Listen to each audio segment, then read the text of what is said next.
Welcome to our masterclass. So this weekend, you guys, I went to let's see, Saturday was a quinceañera, and we stayed out really late. I didn't go to bed till maybe, I don't know, 12:30, and then I couldn't fall asleep. I was all wired up, and then I noticed immediately, you guys, yesterday, come 11 o'clock, 10 o'clock. I couldn't go to sleep, 10:30, 11. Because my body had already, from the night before, was already wound up, and I couldn't get to sleep again last night. And I don't know if anybody else falls into that. And my dog was on the same pattern immediately. And it's just like, oh my God. And I get him up every day. He gets up really early. And then on the days that I don't work, he's programmed, so he's still getting up. So, but I noticed for me, it only takes me 1 or 2 days and I'm on that new schedule. So, and it throws off everything. And every time now that I think of that stuff, Mike, now I think of you and this in this group in this topic. So I don't know if you guys all have that experience, but that is something that happens to me, and it happens very quickly. So I just thought I'd throw that out there. Okay, you guys. Hey, Kelly. Nice to see you, Tabitha, Anita, Carly. So, Mike, you want to go ahead and get started for tonight? I know we have stuff to cover. Yeah, thank you. So, like what you were talking about, just in terms of getting off of your rhythm, I've been finding um, that as well, but kind of like in another way where so many of the practices that I do are really just about me kind of regaining and integrating and rooting my own sense of self. And so there's little bouts that I do. I do like a month at a time or 6 weeks at a time. And then I get to the resting place, and instead of actually like planning out the rest, I just allow myself to kind of to rest. But then the rest goes for an extended period of time. And it's almost like my previous equilibrium pulling me back. It's like after 6 weeks of doing practice and I'm feeling really good, but I'm fatigued at practicing, and then I stop, and then the stop goes for far too long, and then it comes time to get back in, and oh my God, it feels a little bit heavier to go back in than it would have if I would have stayed in the pocket. And so that's kind of like a thing that I've noticed Wow. too, that I'm like, okay, I have to make sure to be just as vigilant with my rest as I am with the rest of the practice, because I can let the rest Mhm. go for far too long. So here's a question. When you say you stop doing it, is it deliberate? Do you set yourself into like a certain cycle for a certain amount of time, and then you're like, okay, I'm done now on purpose? I've done the purposeful thing a couple of times, but I've been trying to get more into feeling out my cycle, and so Okay. usually I just allow I just go until I can feel okay. I need to rest because right now I'm pushing. Now I'm like trying to make it happen rather than going with the happening of it. And so I've been trying to get the rest into that same kind of like a somatically cued rest, and then somatically cued restarting. But I haven't really gotten to that restarting yet, and so it's something that if I know that I don't have it and I need to integrate it, then I need to practice it. So I need to start playing around with how much time that I give myself to rest. hmm Yep, too much rest can really set us back. And and this is something too, and I don't know, you guys, I know Mike can share a little bit with you, especially the people who are newer to our master class and how Mike does his classes. But hey, Kathy and Serenity and Kona, I see you here. But you can kind of, share too, but you guys are welcome to, pop your hand up and, if you have any comments or thoughts about any of this. But, I don't know if you guys have this as well, and Mike, this for any of you. But I've noticed something too in my cycles where I do either give myself too much rest and then I do have to get back into whatever practice it is, whether it's fitness, breathing, my gratitude at night before I go to bed, whatever it is. I've noticed that once I stop doing something and I rest for too long, whether it's deliberate or just something that I just drop the ball on, it's harder for me as I get older to pick it back up and get back into the swing of it. It's kind of like recovery from surgery. I've just noticed things are just taking longer for me to get back in the swing when I do drop off. Yeah, that's definitely the case. Um, and let's not forget that when we do get to the rest, and I'm gonna talk about rest later on too, just in terms of this the resting rhythms that we have available to us in a couple of pockets. That when we are resting, we are falling back to wherever our equilibrium is. And so, if our equilibrium has been, before doing practices, before implementing a skill or something like that, our rest goes to where is our equilibrium at. So I'm thinking about like they have this this couch to 5K running regimen that they do, and so if you start on the couch, that's where your equilibrium is. And so you might get started for a couple of weeks and start running and start moving your body and everything, and you're like, oh, I feel good. I have this nice little momentum. Every time I get up now, I want to go out for a walk. But then once you stop that and you go to rest, maybe your equilibrium isn't just on the couch, but it's not going to be the, oh, I'm going out every day kind of thing. And so playing around with how a lot of us think that, oh, I should be over this by now, or I should be done with this. I've done this for this amount of time, so it should be over. And it's it's a tricky thing because it really is, where's our equilibrium? I talk about working with the soil a lot with plants, and it takes a lot for soil to be re-nourished, to have the nutrients put back in it. And it's the same thing with us. Wherever our equilibrium is, we have to work it to the place that we want to be. And rest is a part of is a necessary part of our cycle in that. But as you're speaking to, especially with getting older and with all of the things that we practiced for years and decades, our equilibrium is somewhere way off from where we want it to be.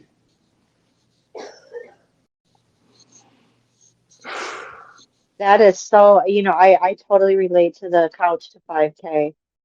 That is such a great analogy.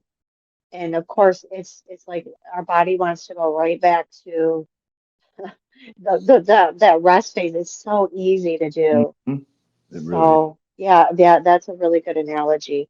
Hey Rose, welcome. There's Kimmy. Hey Kimmy. Okay, Mike. So what else have you got for us tonight? I know you had a lot of stuff on your agenda last Yeah. week. Yeah. So So, what are we getting into tonight?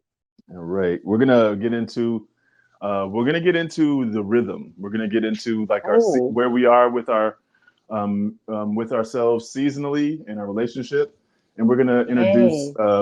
introduce rhythm into the equation. Oh, I'm excited. Hey Pixie. All right, I'm gonna be quiet now, Mike.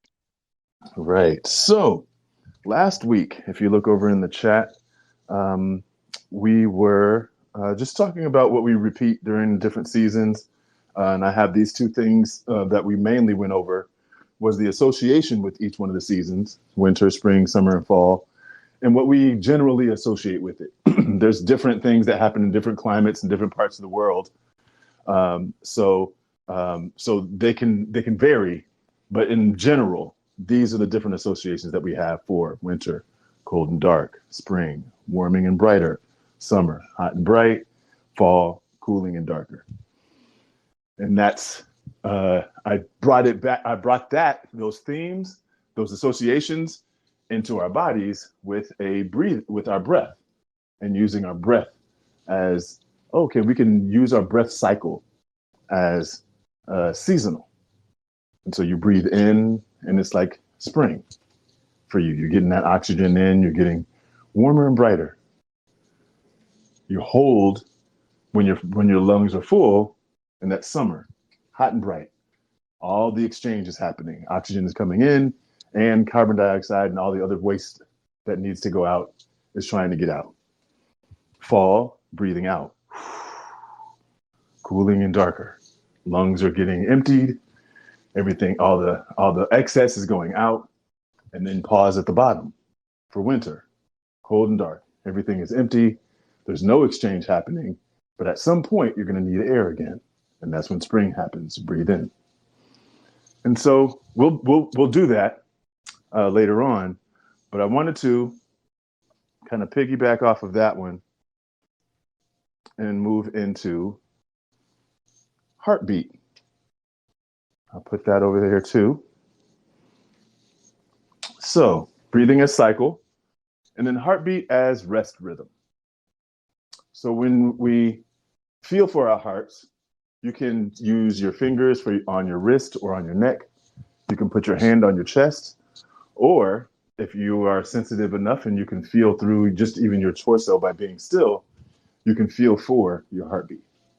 And why don't we just go ahead and do that now? Feel for where that is, whichever way that you have access to feel what your heartbeat is. And if you feel that, you can feel that it's a time that it's working, when it squeezes, when it's active, and then there's a point where it rests, it relaxes, it's passive. When it's working, you're pushing that blood and pushing the oxygen in. When it's resting, it's just kind of expanding back to its equilibrium, which draws blood in. And so there's a work, and then there's a rest. Now that work-rest cycle of our hearts can get faster as we work, as our bodies work. And then if you were like to sprint really fast somewhere or jump up and down for a little bit and then stop and felt your heart again, it would do a whole lot more work and a whole lot less rest. But if you were to start going to sleep, or maybe even get hypnotized or wake up from sleeping, you would notice that your heartbeat is a little slower.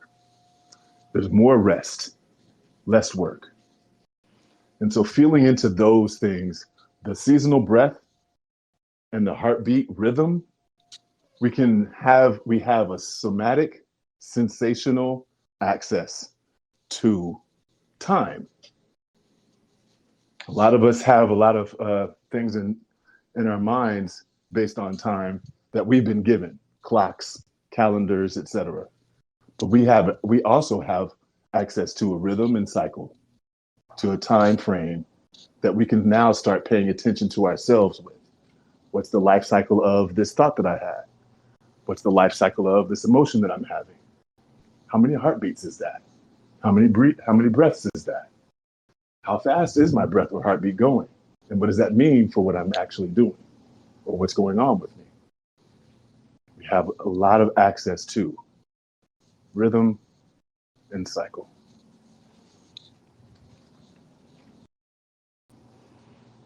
Go ahead, Anna. So I was thinking when you're talking, and I don't know if you can explain, because I know you do a lot of somatic, healing type of work too.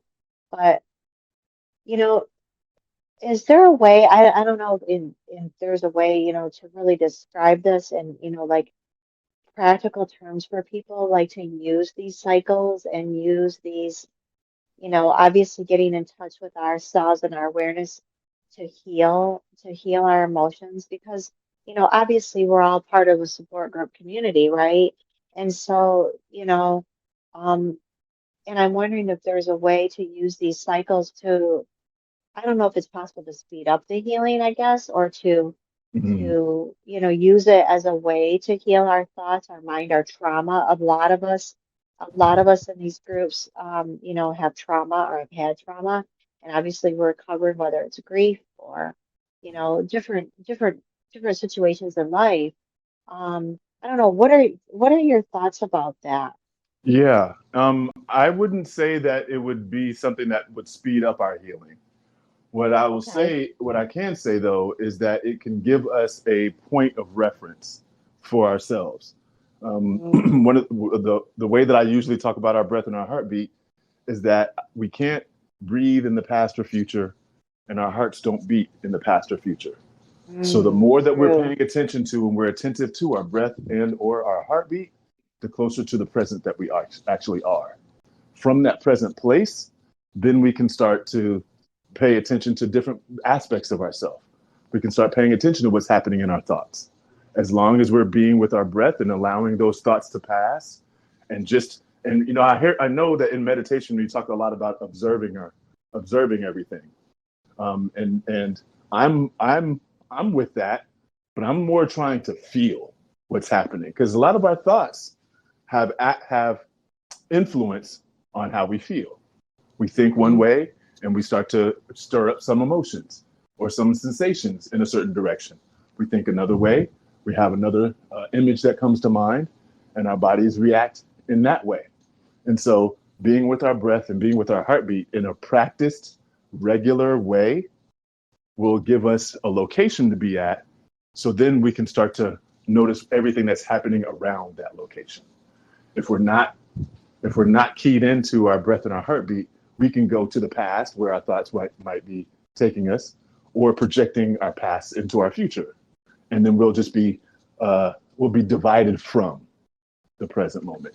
And so that's what I use breath and heartbeat for, is anchoring in the present. That makes so much sense. So much sense. And it's oh, go ahead. Yeah, can we just do a quick break so I could just do a real quick check-in, Mike? And Yeah. Cheryl Ann, I saw you and Danielle come in, and Michelle and Jennifer and Brooke and Pixie, yay, I haven't seen you forever, and Liz and Kelsey. So I just want to make sure that everybody, I see you guys, sending you lots of love, all of you tonight. Okay, Mike, this makes so much sense to me about being in the present moment. And if we're paying attention to that, we can't really have our minds and our thoughts on anything else. And that makes so much sense to me, bringing us back to that present awareness. Yeah, and it's giving us consciously a place to be, so we don't drift so far away from ourselves as much. A lot of the ways that our societies are built is to distract us from and pull us away from who we are, divide us away from who we are. At work, at school, at a lot of our public places, we're told to keep a part of ourselves away from it. You can't bring your emotions to your work. You can't bring how deeply and creatively intelligent you are to certain relationships. And there's a whole lot that goes on there to bring ourselves to the present. There's a more attention that we have to have on our breath. So there's not enough attention to start manipulating thoughts and manipulating emotions as much as we normally do to participate. Okay. All right. So back over in the chat, Okay. I put a couple of things. I was talked about even last week. I mentioned our yearly cycling. So biologically, we have this access to seasonal and sun. Our bodies react to the sun. Our bodies react to the seasons. All organic creatures react to the sun and to the seasons. The way that we have our society set up, they've given us a different kind of time, a different kind of cycle. They've given us a calendar and clocks. It's how much time, how many minutes is it? How many hours is it away? Or how many months, how many weeks is it away? And that one is a hard one. I know for myself, that one's a hard one for me to process intellectually. It's hard for me to think of how long a certain amount of time is. But I've been finding myself having more visceral access, more sensational access to how long a season is. It's like, oh, I can feel what that is. If you're talking about something is 3 seasons away, I can feel more of that than I can even 9 months. It's an interesting shift from the perspective that we've been handed and taught. And in that, our institutions give us a rest rhythm. I was talking about the heartbeat, where we have work and then we have rest. So in our institutions, school and work, our rest is built around breaks.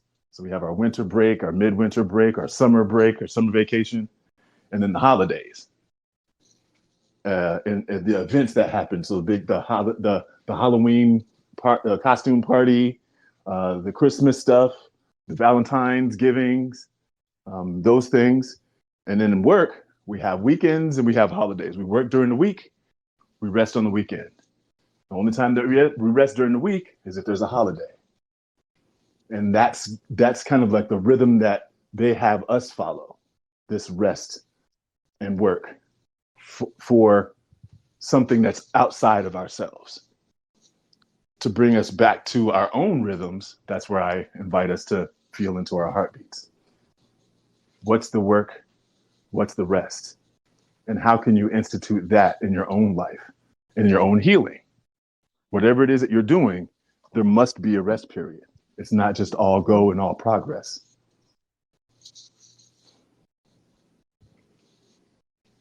Well, that rest period helps us, but that's where we get reflective. That's where we have time to really be introspective about the work that we've done. Yeah. And let go of all the things and let go of so many things that we're holding onto at the same time, because we accumulate and we hold on to so many things and don't allow ourselves to let go of some stuff so that we can have room for other things. Oh, excellent.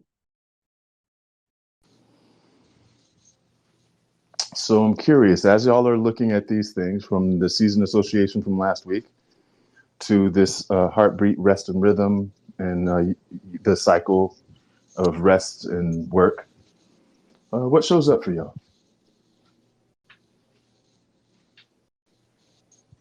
For me, hmm,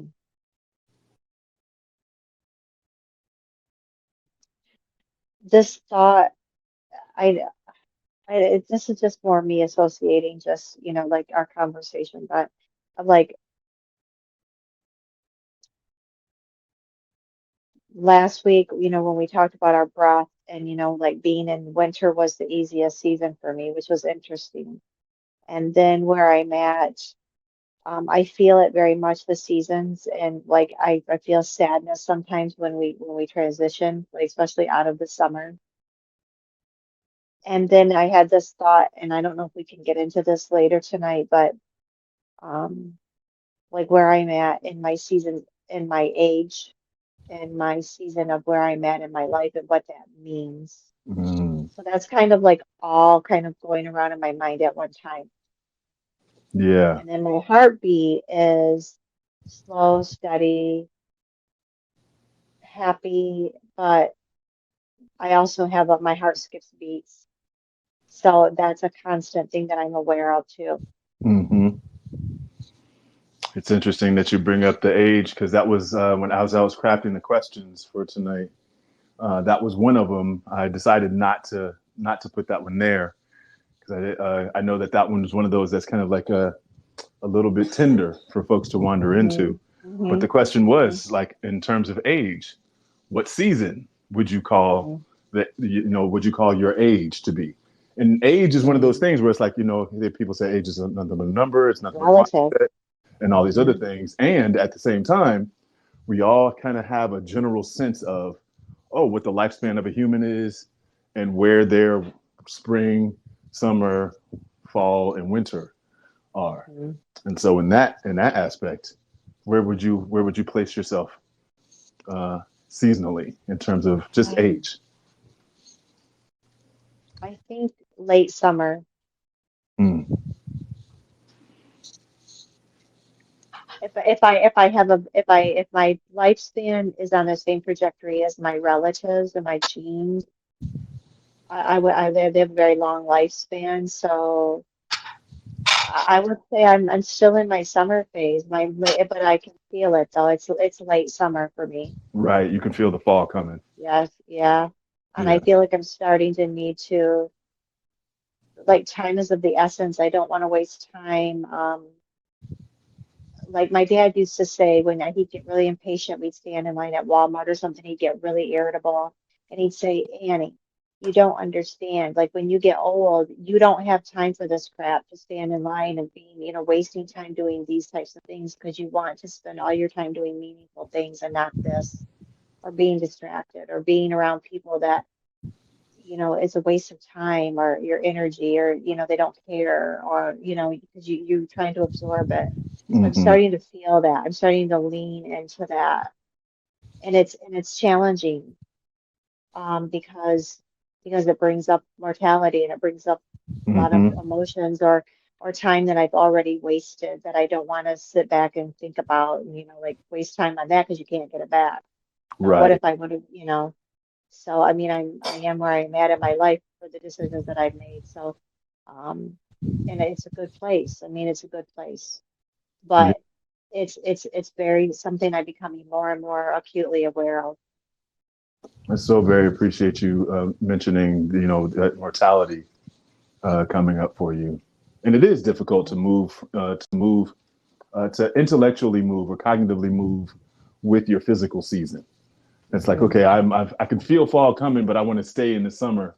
Mm-hmm. You'll end up like in mid fall and it's getting chilly, but you're still wearing your, tank tops and shorts, Mm-hmm. because it's like, hey, there's something to be had in each one of the seasons. And if we actually embraced and participated with the season as they are, we can get so much more out of it. Yep. Yep. Colleen, you got your hand up.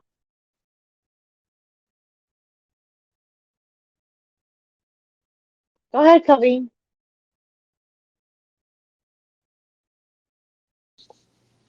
You're still muted if you're talking. Can you hear me now? Yep.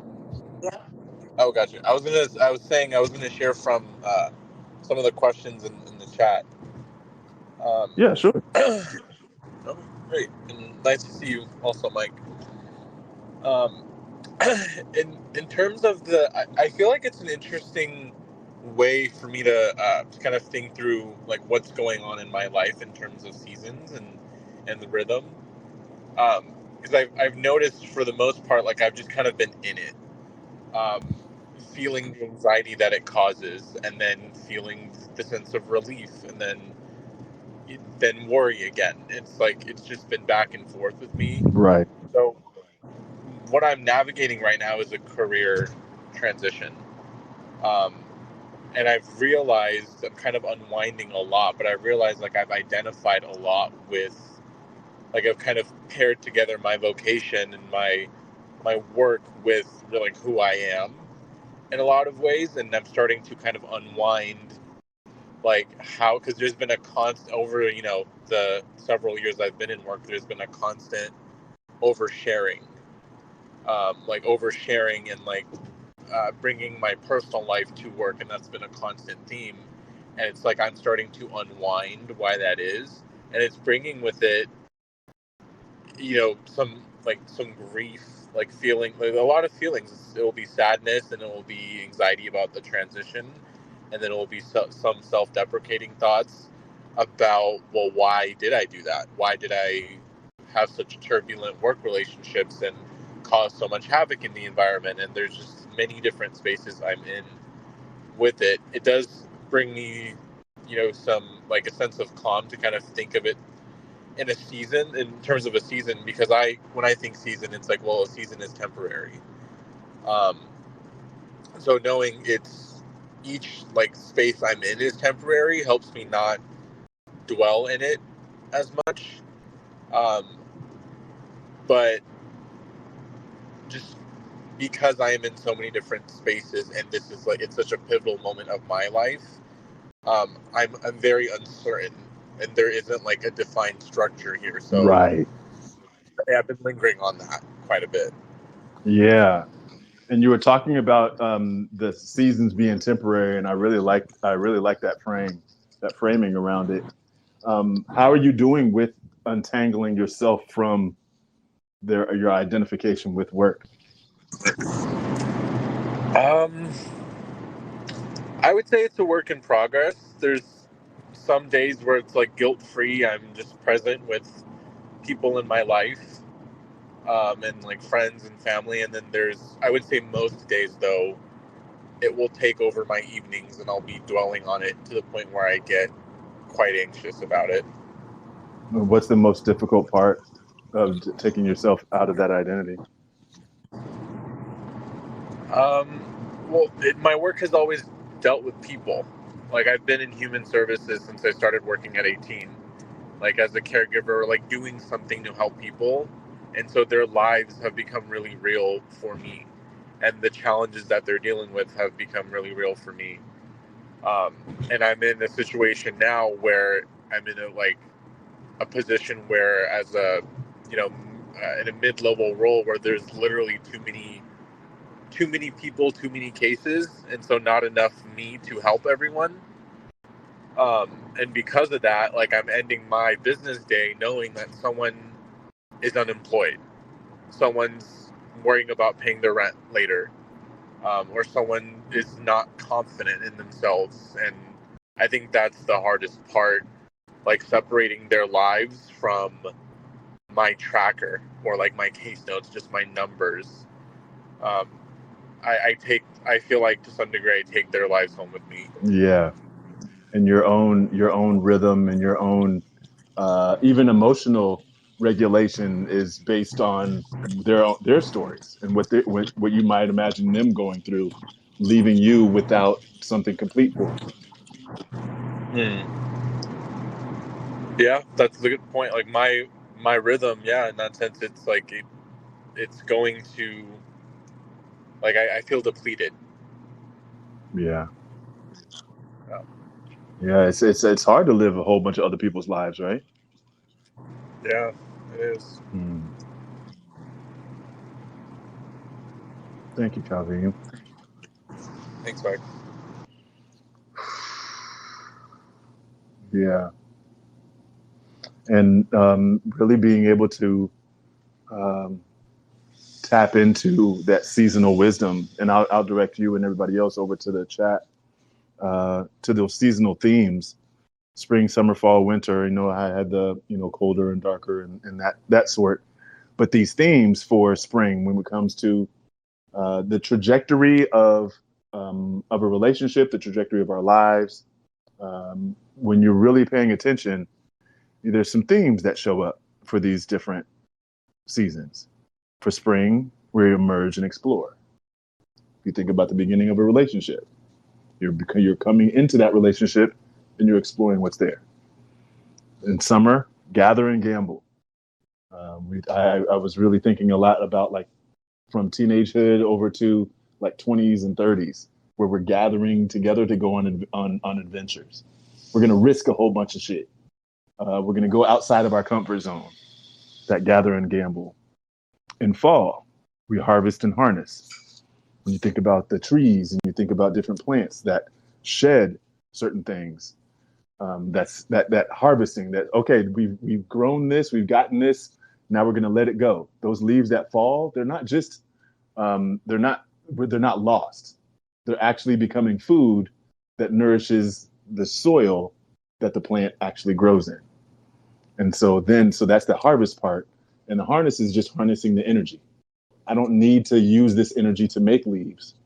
It's going to be more beneficial to my health to keep my energy closer to the trunk and closer to the roots, to keep me resourced through the winter. And in the winter, we rest and release. We are not doing anything and allowing more things to fall away that make space for that emergence and exploration of the spring. And so, thinking about you, Calvin, and having, like, done so much of that work of connecting to and having so much of your life influenced by other people's lives. You've gone through that emerge, explore, gather, and gamble, and you're at this harvest and harness where you've taken on so much that now you're in that burnout place. And so, okay, let me start to let go of some things. I need to harvest whatever it is that I've gotten, and then harness my own energy. I can't put all of my emotional eggs in the basket of this person that needs me, even though they need me very much. But if I keep doing that, I might not survive the winter, the actual transition from what it is that I'm doing and how it is that I'm doing it to a healthier way of being. Oh, that's powerful. If I continue on this trajectory, I may not survive to make it to the winter. Wow, you guys, I mean, how many of us are carrying around all this excess baggage, our trauma that we won't let go of, and if and other people's problems that, all those toxic people in our lives that we talk about, that we're dealing with and working through, if we keep carrying that emotion, that thought, those memories and experiences, we won't make it to even get to the winter of our lives, let alone make it through. That's really powerful when you put it that way, Mike. Yeah, it's I mean, it's available all around us. Uh, we get our school is so much around us. I just watch the animals and watch the plants and watch myself, even watch the society as it goes, and you can start to pick up on a lot of things. Hmm. I see you. Wow. I see you there, Jennifer. And right before we get to you, I just want to touch on those rhythm themes as well. So thinking about rhythm themes and the questions that are underneath, and I'll read those questions after Jennifer shares. But the work rest rhythm. So thinking about work as being active and intentional. I talked about being present and how we get taught to not be present. We get taught to think about the past, or more specifically, actually project into the future. But what is the future except for what we've known projected into the future? So it's essentially the past remixed for the future. And so being active and intentional in the present and all of our sensations and everything that's happening right now is that work part. If we're working against how we've been conditioned and socialized and what we've practiced, then being active and intentional is that working that we're doing. Resting, being passive and automatic, is just, oh, well, I just go with my reflexes. I go with my reactions. I go with my reactivity. I go with my coping mechanisms. All of these things that are in my comfort zone, and that I can just, if I don't do anything, this is how I am. That's the quote that I hear a lot from folks. Oh no, this is just how I am. Oh yeah. And how you are is how you've been conditioned, how you've been socialized, how you practiced being, how you've survived up until now. That may not be, in the popular parlance, that might not be your authentic self. That might not be who you truly are. That might not be how you were born into this world, but it's how you are. And that's that kind of like that passive way of going about things. If I'm in a relationship and I'm playing off my wounds and traumas, and my partner is playing off her wounds and traumas or their wounds and traumas, we're being passive. We're resting. We're resting on what we've done before rather than engaging what's happening now. And so that's a little bit about that the rhythm themes. So when you look at those questions, you see season or rhythm, we can refer to those themes up above to kind of get more of a sense of what those questions are asking. Go ahead, Jennifer. So, okay, I'm trying to, um, and I, it's like a lot of info to take in. You're doing a great job. So I'm trying to figure out, so like what my seasons are, kind of Uh-huh. like, so I work in daycare, and I have a lot of teachers are that I work with that are very gossipy and dramatic, and they hurt people's feelings all the time. I have a boss that's absolutely horrible to me all the time. But then I have these little kids that I'm responsible for, and I love them, and I take the best care of them as I can. And I feel like I am the one that does more than anybody else does, and I'm responsible for all these little kids. And so I don't know what season that would put me under. When it comes to how, let's start here. When you're done when you're done with your day, actually Yes. both sides of it. When you're starting your day and when you're done with your day, what do those bookends look like in comparison to each other? When you go in, are you Are you vibrant, and then when you go out, you're drained, or do you go in drained and come out vibrant? How is the beginning of your day, and how is the end of your day? Um, I guess every day is different. There's some days where I go in vibrant. I'm happy to, I mean, I go in vibrant and trying to look at everything as happy as and looking at the positive side as I can be. But then when I'm done, I'm drained because there's a lot of teachers that drain me. Mm. And yes, I love my kids, but there are some days that are more draining than others. But I mean, I have the best time with them. So, I Mm-hmm. mean, there are days when I just leave work and I'm like, I'm done. That's it. I'm like checked out. Um, and then there's some days where I start out going in kind of like, okay, I don't want to deal with this today because like the teachers or I don't want to deal with my boss. So I'll go in kind of checked out and done. But then I know to um change my attitude quickly because I have these little 3 and 4 year olds that smile at me and give me hugs and kisses and go, Miss Mm-hmm. Jennifer, I love you, and want to play with me. So then I'm like, okay, I focus my attention on them and I don't think about anything but them. Mm. You know, as you're talking about it, the first thing that pops into mind is one of those rhythm themes where you're at the rest part in it, Okay. where it's like, this is the way that it is, so I'm just going to go ahead and do what's there. And that's kind of like that. I'm going along with the flow. It's all automatic. I'm just going to passively go through this because I know that the teacher's going to do this and I'm going to be drained and all this, Yep. but I have to do this stuff for the kids. So that in that part, in the work rest rhythm, it sounds like Okay. a rest thing. And then in the seasonal themes, it kind of sounds a little bit like the summer, but also like the fall. It's almost like you have summer with the kids because it's like gather and gamble. Hey, we're Yep. going to do some stuff together and we're going to learn.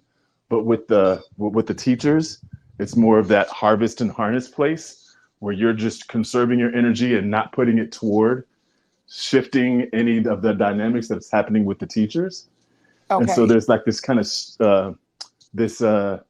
of dual seasoning, and that's why I look at it with multiple questions and multiple angles and multiple Sure. layers, because we're not just all in one season. It's like kind of like what I was talking about with Anna, where it's like your Yeah. age might say one season, but your thinking might be in another season, and your Yes. feelings might be in another, and how you act might be in another.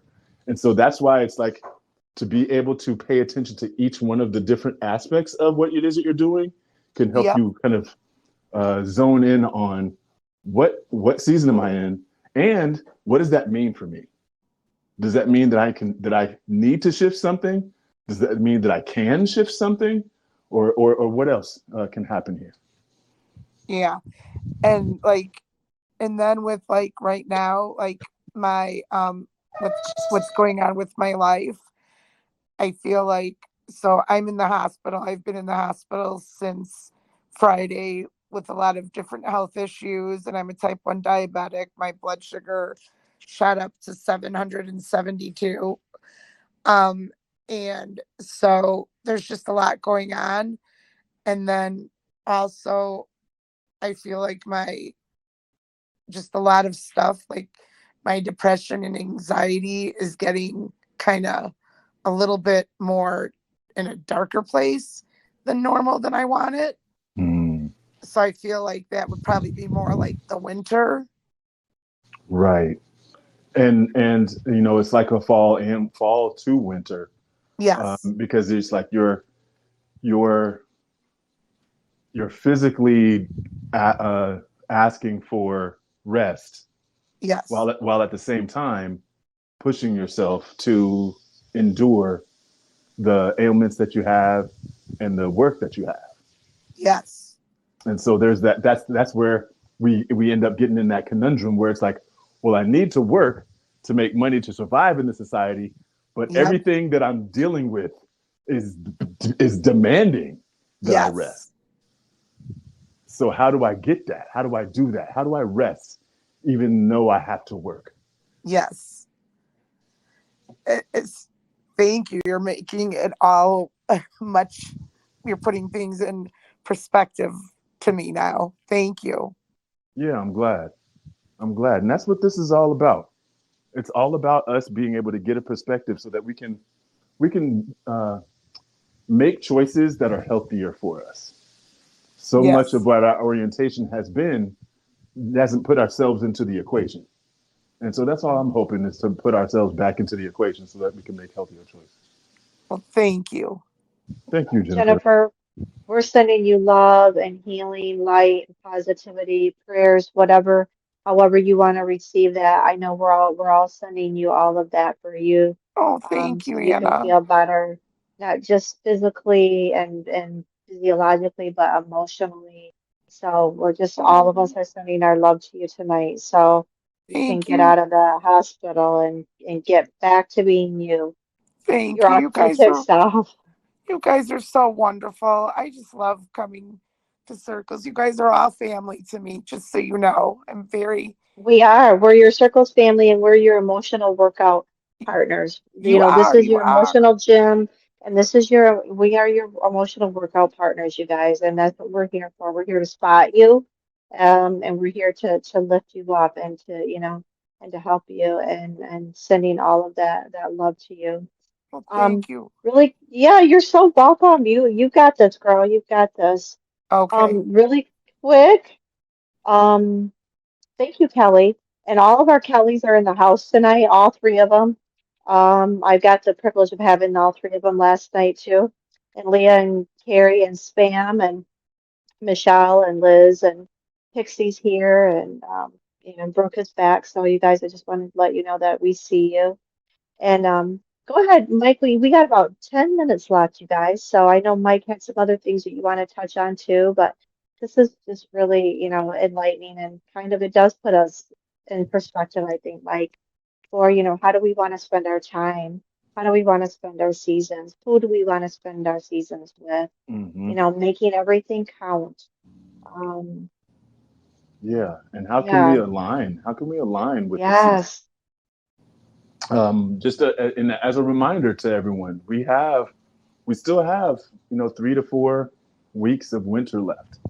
I know where I'm at. I live in Texas, and over the last week or so, we've had 70 to 80 degree weather, and it's one of those things that I have to keep reminding myself, hey, it's still winter time. It's still time to do the rest and release. It's not springtime yet, and that's a necessary thing. And this is where kind of like what these questions over in the chat are really about. It's what season or rhythm do you seem to be based on your thinking, your actions, or your feelings? And really paying attention to, all right, am I aligned in all three of those? Am I aligned in the right season? Am I aligned in the wrong season? Am I misaligned and my thoughts are in spring and my actions are in the summer and my emotions and my feelings are in winter? And what does that mean? Is that okay for me? Does it work or does it not work? And then there's that last question about your primary relationship, be that with a partner, a parent, with work, with yourself. What season or rhythm does your primary relationship seem to be in? Really feeling into, looking up and seeing, are we emerging and exploring here? Are we gathering and gambling here? Are we harvesting and harnessing here? Or are we resting and releasing here? And paying attention to yourself and your relationships. And then how do those work together? Am I in clash, in conflict, or am I aligned? And is everything smooth and flowing?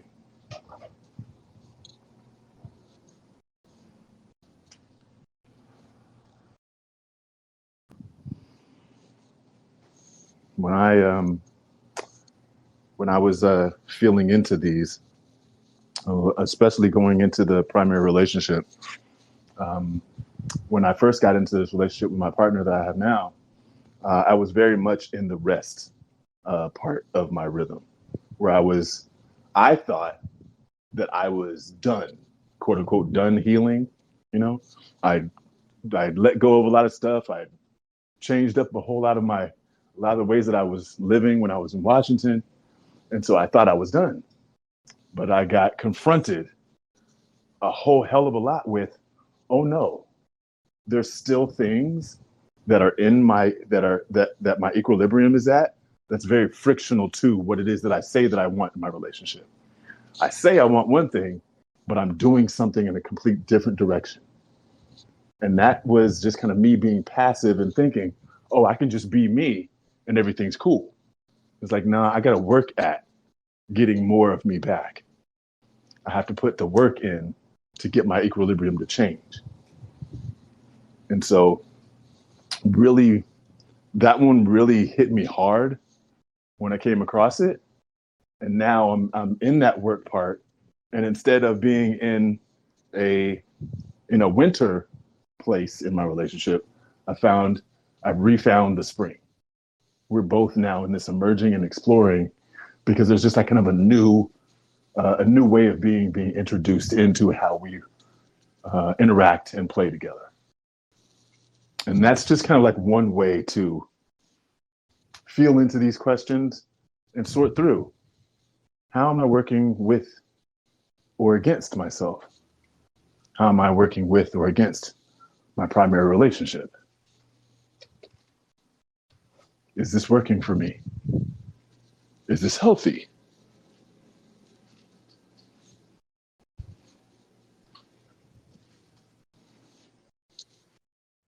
Makes you think.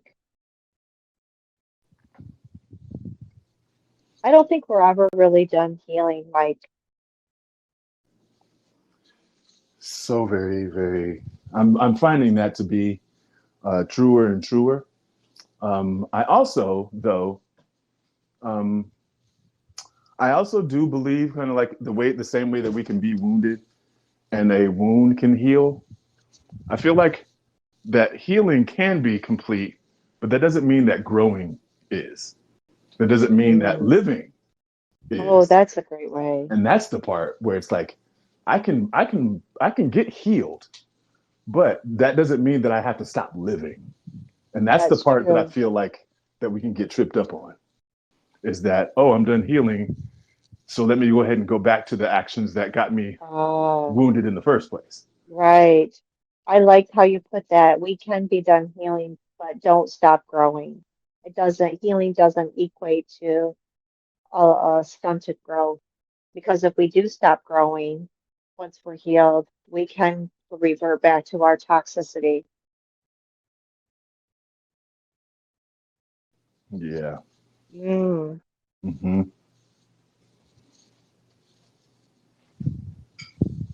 Ooh, can you speak a little bit to what you have in the chat, Carly?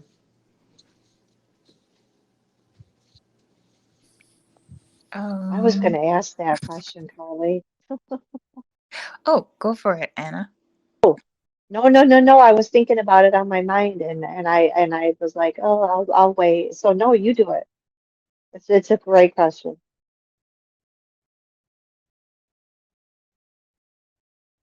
I'm a little shy with it being recorded. Oh, Oh, I'll that's do it totally then. cool. I'll Yeah. do it. So Carly asked the question that's been on my mind, and I think Jennifer really kind of brought it up, and you kind of spoke to it for a little bit too.